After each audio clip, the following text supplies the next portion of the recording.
Hello, ladies and gentlemen, Nick here, and welcome to my second video of 2025. Third, if you count the teaser trailer for Earth Agents Episode 19, released individually, as it originally was included at the end of Episode 0. So, individual release of that teaser aside, this is the second video on this channel, or any of my channels, of the year. Unfortunately, the first video was talking about a bit of a sad topic, the passing of Thomas the Tank Engine and Friends creator Britt Allcroft, the TV series creator, not the creator of the franchise. That was the Reverend W. Aldery with the original books, but the TV series, she created that, and it was a very sad time for the Thomas community with that news. So that video was my one on that, and yeah, my touches on that as well as linking to my bigger video on the Thomas 40th anniversary, the TV series' 40th anniversary last year. This video should hopefully be a little bit more positive because finally I've gotten round to doing my reaction to Doctor Who's 2024 Christmas special, Joy to the World. Second viewing reaction because I knew after putting it off quite a bit of time I'd probably watch it a second time and then do the reaction, and then a third time, and then we'll get down to the review. So yeah, and judging since it's Monday the 20th December 2024. We watched it on record, so if I want to get a viewing of the episode before the 28-day viewing figures are finished, I'll have to watch it again tomorrow or Wednesday, before the 28-day viewing figures are up, since the broadcast on Christmas Day. Otherwise, it'll be into the second month of, or at the very least, the 1 month broadcast. But they probably won't focus on that. They go up 28 viewing figures is the final consolidated numbers of the show. I think 28 definitely at least 7. But yeah, the viewing figures for each story now, I believe, is either based on the 7-day or the 28-day viewing figures as opposed to overnight. Or at the very least, if it was overnight, it'd be overnight including catch-up.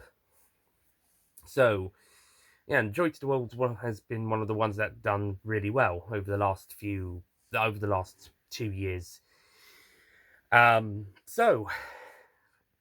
Joy to the World. I will do a more spoiler review, maybe a bit more critical discussion. Definitely try to be more on the critical analysis of that in that version. But to be honest, I think I could probably talk about it fairly critically here as well. But I do want to separate the two videos, so I do the reaction, the review, as I've been doing. I want to say since series 12. I'm not quite sure if I think since series 12 I've been doing this, so I want to do the reaction, then the review. So to be a bit less, maybe more critical on this version, and then we'll get to the proper review, and maybe end of the month, start of next month, mid-February at the latest, I would say. It's not going to be on Universals this time. Someone else is going to be doing that. Who that is, stay tuned. But someone else will be doing that next month. So I'll probably get mine out end of this month, start of next month. So Joy to the World, when we first saw it, we liked, me and my family, we liked it. We thought it was a nice story. It was a really good, very good one. The fan consensus has been a bit more heavily mixed, leaning on the more not not hating, but kind of disappointed with it, not quite getting into it vibes. I kind of see where they're coming from. The story is, it's both quite simple, but it's also got a couple bits of convolution. It's not terribly convoluted. This is a Stephen Moffat script, by the way. Stephen Moffat returns to write this story, but it's one of his less convoluted stories. It's a convoluted story that once it's explained, it's like, okay, that doesn't sound too bad. It's more kind of following it in the moment sort of a thing, as opposed to still scratching your head about it later on. And I think the story's pretty nice. So I'll explain the plot again when we get to the review. So basically, a man is carrying this briefcase, into the hotel, but it turns out he's being controlled by the briefcase, which is revealed to be a Velengard weapon. It's transporting a star seed that will turn into a star that they want to use. They don't really say what they want to use it for, but knowing Velengard, it could be anything to do with weapons manufacturing and or warfare, as seen in previous episodes, like Boom, for example, where they touch upon Velengard. It's only been mentioned in 3 stories, and it's been the villain for 4 stories now, and it's been the villain for 2 of them. And I think there was one extended media story at least, because I think they say the War Doctor was the one that shut down the factories or something, which is why 9 is acting like, oh yeah, it's all gone now, when they first mention it in the Doctor Dances, and then they go to the remains in Twice Upon a Time, which, funny enough, means that the last 3 Stephen Moffat written TV stories, I'm not counting the lockdown stuff or the novelizations of stories, etc., the last 3 TV episodes all have Velengard in it or mentioned in some degree. Whether or not Stephen Moffat will return for a 51st script, this is his 50th, whether or not he'll return for his 51st script is to be seen, and whether Velengard would return again, or whether another writer like Ross T. Davis picks up this thread and carries it on later is to be seen, or as a running reoccurrence.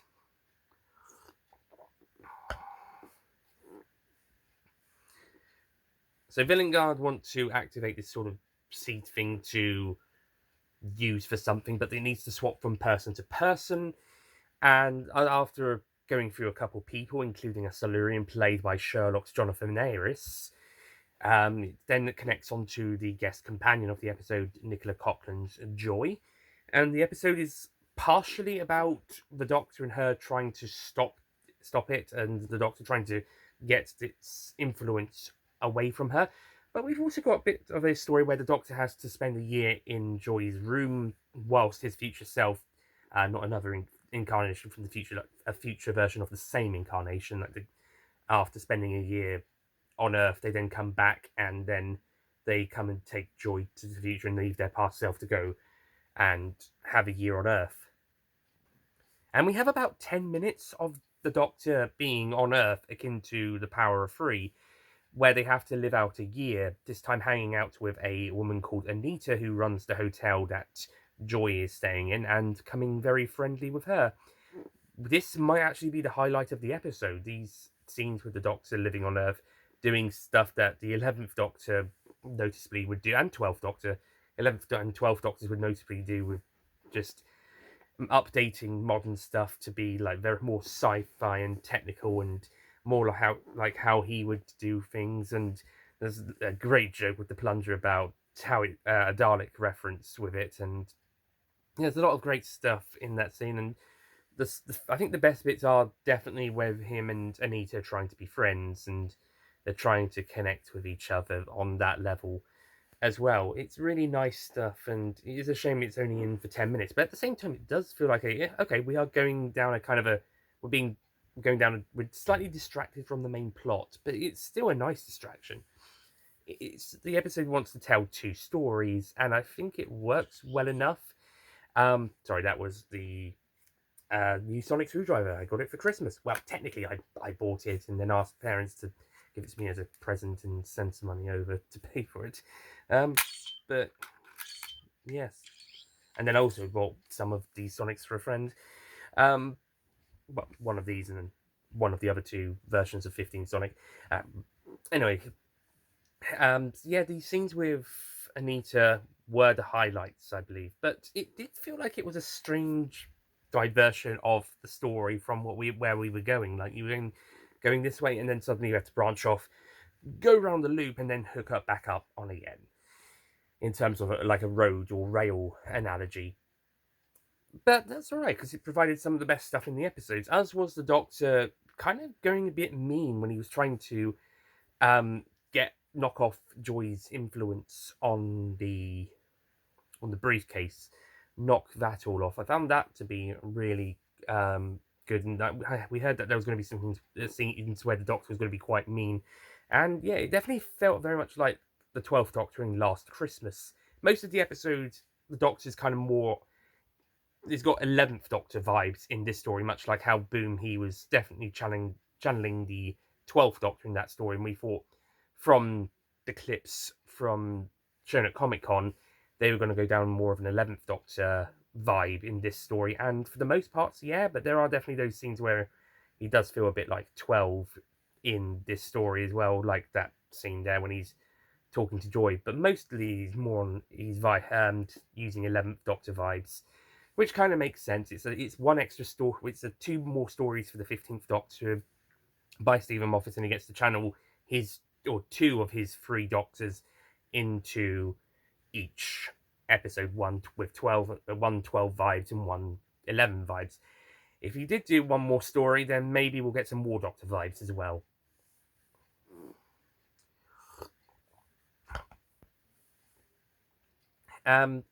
So yeah, I thought the ending was pretty nice as well. I won't go too much into spoilers, but let's say on the second viewing, I actually got pretty emotional with it. I think possibly because I knew what was coming, and I've got a bit more emotional. I think the same thing happened with Empire of Death as well, except unfortunately, Empire of Death's with the Sutekh defeat at least wasn't really that great.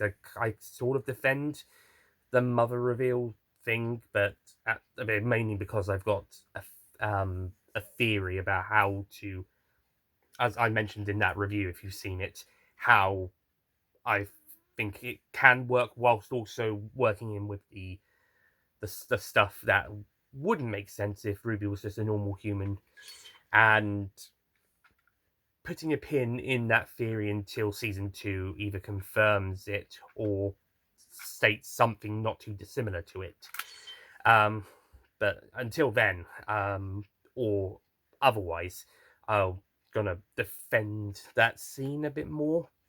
At least on terms of how it works, tying everything together. On its own, I actually thought it was pretty nice. It's just tying some stuff up together is where I got that theory to kind of hold us over until next season. But this episode, this one, I think nicely wraps up the story in a pretty good way. I think we didn't really get a huge amount of time with Joy, but we got enough time to know what she is like, and interacting with her and the Doctor, and it was good. As I said, the whole diversion does kind of take away a bit of time from the character. It's 10 minutes or so away from the Doctor interacting with Joy, but then again, we get fan favorite character Anita, so take your pick, I guess. As well as also some really good stuff with other characters like Trev. He's a really fun character. Shame he dies, but he's still really fun, as is the Silurian. There was a really great bit with the Doctor earlier on, trying to convince him to stay alive. Some really good stuff there. But those keeping count on how often the 15th Doctor cries in this story, not story, in the 15th Doctor cries in his stories. That's the scene where he's tearing up. We don't really get many proper crying scenes in this episode, but that's the scene where he gets teary-eyed. You know what?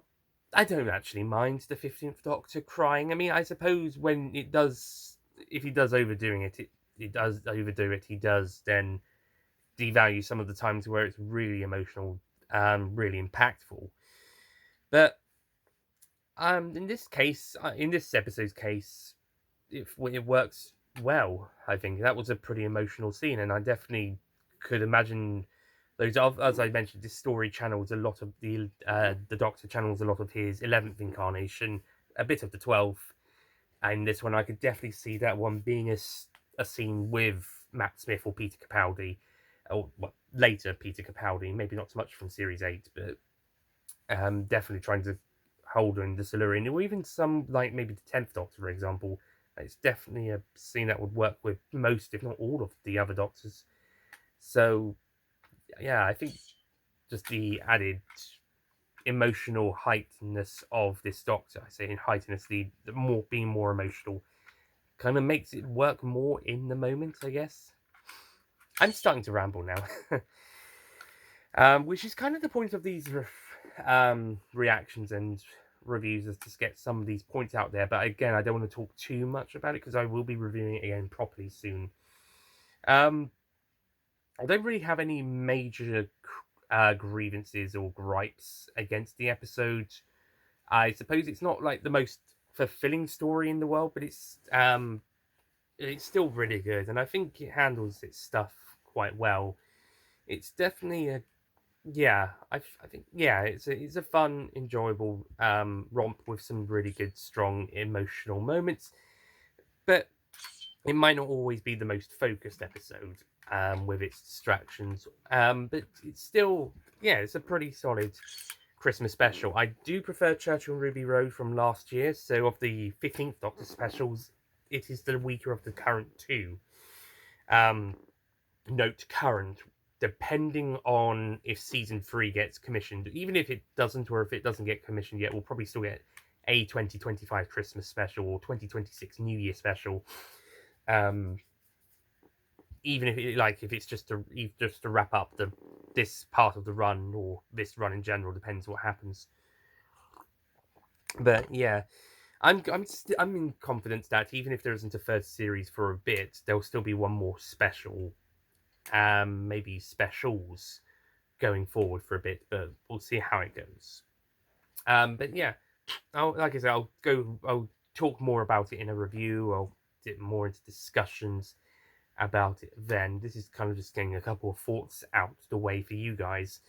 But long video short, I think this is a good episode. It's got some fun moments. It's got some really great emotional episodes. Got quite emotional towards the end. The best stuff is with Anita. There's some really great comedic scenes. The practical effects look really great. The visual effects, some of them look a little bit hokey towards the end, but for the most part, it still look really great. We've got a great new updated Sonic screwdriver design, although quite a few of the other episodes seem to have other variants of the Sonic, like the pink version. The pink version, oh, now that would be amazing. Imagine, this Doctor was a Ken, after all. Ken from the Barbie movie in 2023.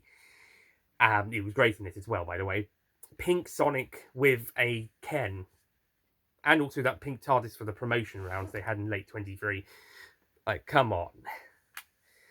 Who wouldn't want...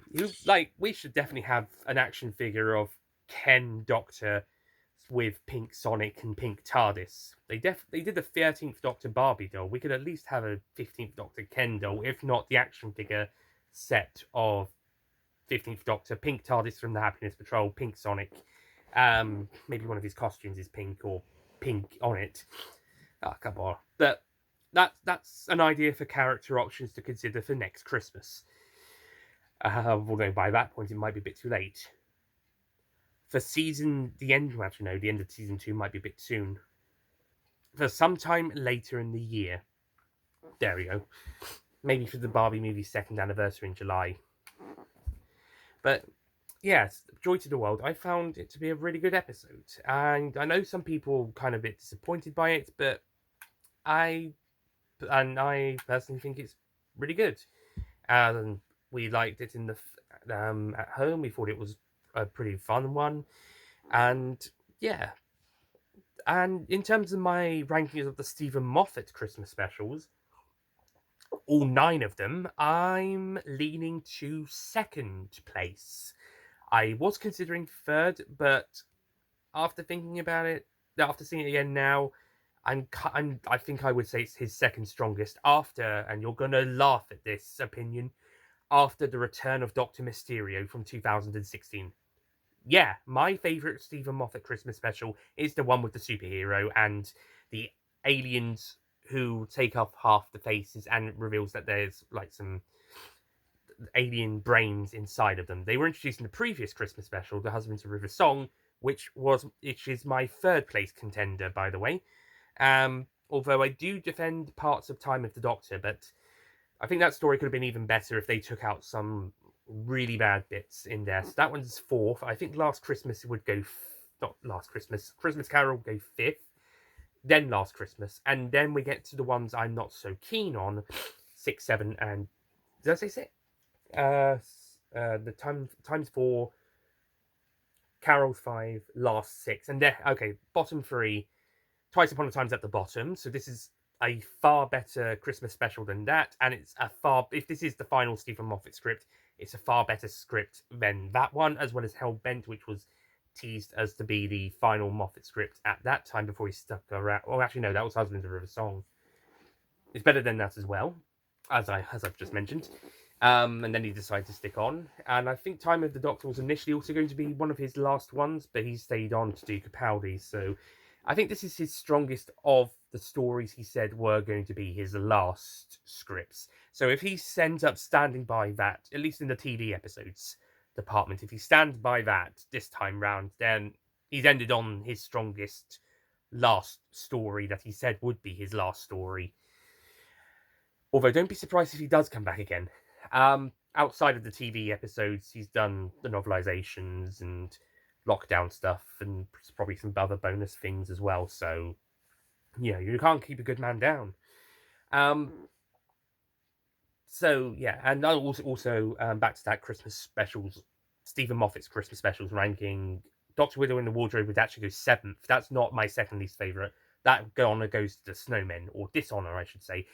Yeah, whilst Doctor Widow in the Wardrobe is down there, it is not Stephen Moffat's worst script, and it is not the worst Christmas special. It's not even the worst of his Christmas specials, as to at least worse.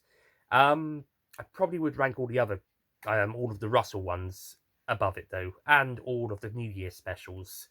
So in terms of a complete festive list that includes the 5 New Year specials, 4 New Year specials, and a New Year's Day first broadcast episode of the revival, Spyfall Part 1. But yeah, anyway, so that's it from me. Thank you for watching this reaction. I will see you again for the review later this month. I say later month, end of this month, or in early to mid-February. I am going to be doing some other things as well, like more Earth Agents episode 19 filming. We filmed some bits yesterday. That's great. We've got some more filming. There's a bit of a big one planned for Sundays. If you're coming, hopefully. If you're going to that, then you know what I'm talking about, and then hopefully some more planned in February.